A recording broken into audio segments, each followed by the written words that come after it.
Қазақстанда бала туу мен оның күтіміне байланысты төленетін әлеуметтік төлемдердің көлемі белгілі болды.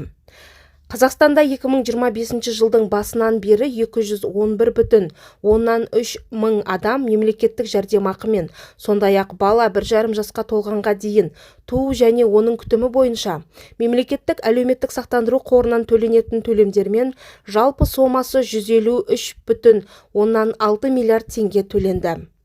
Бұл туралы бүгін 17 наурызда Қазақстан Республикасы Еңбек және халықты әлеуметтік қорғау министрлігі хабарлады.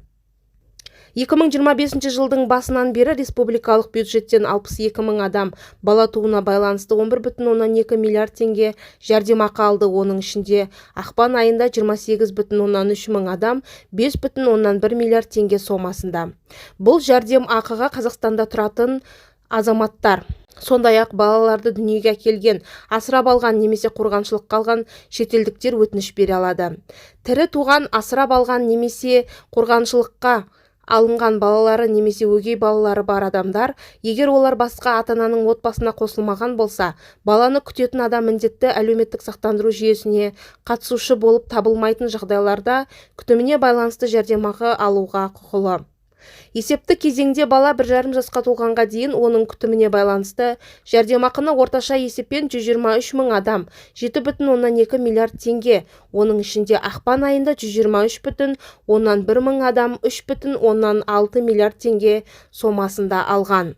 Бала тууы мен оның күтімі бойынша берілетін мемлекеттік жәрдемақылардың мөлшерлері республикалық бюджет туралы заңмен тиісті қаржы жылына бекітілген айлық есептік көрсеткішке қарай белгіленеді. 2025 жылдың басынан бастап мемлекеттік жәрдемақылардың мөлшері 6,5%-ға индекстелді.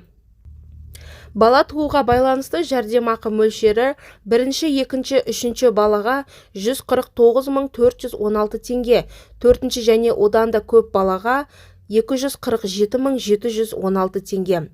Бала 1,5 жасқа толғанға дейін оның күтімі бойынша жәрдемақы ай сайын мынадай мөлшерде төленеді.